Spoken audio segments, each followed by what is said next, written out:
और अगर मान लो हम लोगों ने 15 लाख बूथ पर ईवीएम मशीन फोड़ने वाली कमेटियां बनाई और चुनाव आयोग को मालूम हो गया कि ये फोड़ने वाले लोग हैं, इनको जेल में जाने के लिए डर नहीं है। जब एक आदमी फोड़ता है तो उसको सजा हो सकती है, जब 15 लाख लोग ईवीएम फोड़ेंगे किसी को सजा नहीं होगी। तो मैं आपको ये बात बताना चाहता हूं कि ये लोग हम लोगों को इस देश में ईवीएम के द्वारा शासक बनने से रोकना चाहते हैं। मैं आपको कहता हूं, इसको रोकने का तरीका बताकर समाप्त करता हूं। 15 लाख बूथ पर ईवीएम मशीन फोड़ने की कमेटियां बनाओ। पब्लिक में बोल रहा हूं, फोड़ने के लिए कमेटियां बनाओ, ऐसे कह रहा हूं। तो ये कानूनन अपराध है। और फिर भी कह रहा हूं, ये बात मैंने पब्लिक मीटिंग में कही, ये तो हॉल के अंदर है लगभग, तो पब्लिक मीटिंग में कही, ये बात गैर कानूनी है कि ईवीएम मशीन फोड़ने के लिए 15 लाख कमेटियां बनाओ।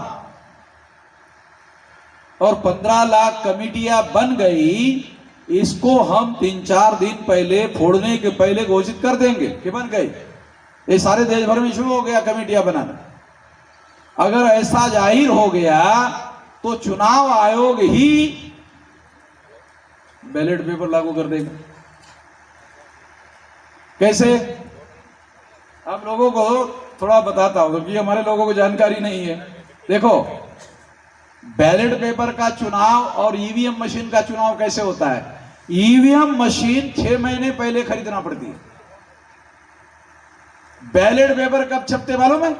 फॉर्म आखिरी भरने के बाद छपाई को जाता है। कैंडिडेट का आखिरी फॉर्म, क्योंकि यहां बहुत सारे पुराने कर्मचारी है, उन लोगों को मालूम है, जिस किसी का भी आखिरी फॉर्म भर जाता है और वो क्लियर हो जाता है, वो क्लियरेंस होने के बाद छपाई का ऑर्डर होता है और उसके बाद बैलेट पेपर पर चुनाव होता है।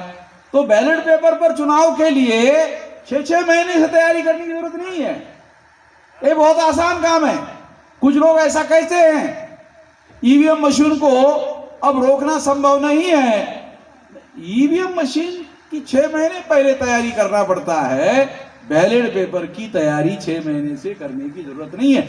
चुनाव की तैयारी हो सकता है 6 महीने पहले हो जाए, मगर बैलेट पेपर की तैयारी तो फॉर्म भरने के तुरंत बाद जो है, आखिरी कैंडिडेट का फॉर्म क्लियर होने के बाद में छपाई का ऑर्डर होता है। और छपाई होके हमारे देश में चुनाव हो चुके हैं, कई और सफलतापूर्वक संपन्न किए जा चुके हैं। इसलिए बैलेट पेपर आखिरी दौर में भी चलाया जा सकता है। और अगर मान लो हम लोगों ने 15 लाख बूथ पर ईवीएम मशीन फोड़ने वाली कमेटियां बनाई और चुनाव आयोग को मालूम हो गया कि ये फोड़ने वाले लोग हैं, इनको जेल में जाने के लिए डर नहीं है। जब एक आदमी फोड़ता है तो उसको सजा हो सकती है, जब 15 लाख लोग ईवीएम फोड़ेंगे किसी को सजा नहीं होगी। वकील साहब बराबर बोल रहा हूं ना, वकीलों का भी रेफरेंस दे रहा। 15 लाख पर केस चलती है क्या? पुलिस वाले 15 लाख पर कागज कोर्ट में दाखिल करेंगे? और फिर ये पॉलिटिकल इशू है, एक क्रिमिनल इशू नहीं है, ये पॉलिटिकल इशू है। ये लोग जेल में जा रहे हैं, जो लोग वोटर्स है वो बोल रहे हैं हमारा बैलेट पेपर से करवाओ। उनका अधिकार है, जो वोट देने वाले लोग हैं उनका अधिकार है। कितने लोगों को पता है कि जो पीपल्स रिप्रेजेंटेटिव एक्ट है, कानून बना हुआ है, उसमें बैलेट पेपर से चुनाव करने की व्यवस्था आज भी बरकरार है। ईवीएम मशीन से चुनाव करवाया जाता है और आज भी कई जगह बैलेट पेपर पर चुनाव करवाया जा रहा है। तो बैलेट पेपर पर पाबंदी नहीं है, ये चुनाव आयोग के ऊपर निर्भर है कि वो चाहे तो ईवीएम से करवा सकता है, वो चाहे तो बैलेट पेपर पर करवा सकता है। तो ये बैलेट पेपर पर नहीं करवा रहे हैं क्योंकि चोरी करके उनको चुनाव जीतना है। मोदी जी ने 400 सीटों का घोषणा किया, अभी चुनाव बाकी है। तो चुनाव अधिकारियों ने मोदी जी को कहा, मोदी जी ये 400 का आंकड़ा ठीक नहीं है।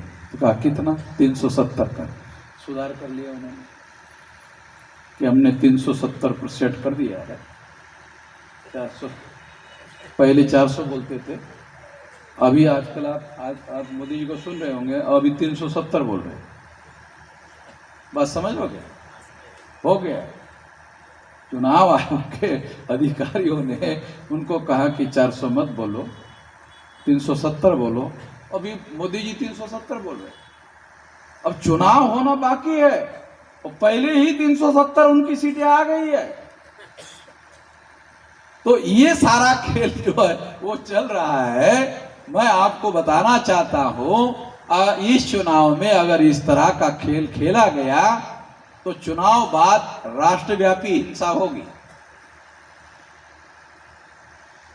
अगर लोगों के वोटों की चोरी हो रही है, लोग जिसको चुनना चाहते हैं उसको रोका जा रहा है, जिसको चुनना नहीं चाहते हैं वही सरकार बना रहे हैं, तो लोगों की इच्छा के विरोध में है। और लोगों की इच्छा के विपरीत अगर होगा तो सारी देश भर में हिंसा होगी। मैं ये सरकार को और चुनाव आयोग को चेतावनी दे रहा हूं। हम लोग इस देश में शांतिपूर्ण बदलाव का, भारत की प्रजा को जो अधिकार संविधान ने दिया उसको बरकरार रखा जाए और लोगों को सरकार को चुनने दिया जाए। ईवीएम मशीन को सरकार को चुनने देने का अधिकार नहीं है, लोगों को चुनने देने का अधिकार है। इस अधिकार को छीनने का काम ना किया जाए। इसलिए साथियों, ये हम लोग चेतावनी देने का काम कर रहे हैं। अगर इसी तरह से इसको करने की कोशिश की गई तो इसको हम आखिरी दम तक रोकने की कोशिश कर रहे हैं। इसको रोकने का तरीका दोबारा बताकर अपनी बात समाप्त करना चाहता हूं। 15 लाख बूथ कमेटियां बनाओ। इसकी खबर जैसे ही जाहिर होगी, चुनाव आयोग ईवीएम का त्याग कर देंगे और बैलेट पेपर पर आ जाएंगे।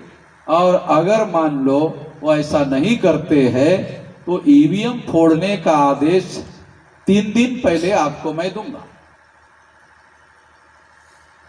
आपको ईवीएम फोड़ने का है, 3 दिन पहले बोलूंगा तो बोलने की जरूरत पड़ेगी नहीं।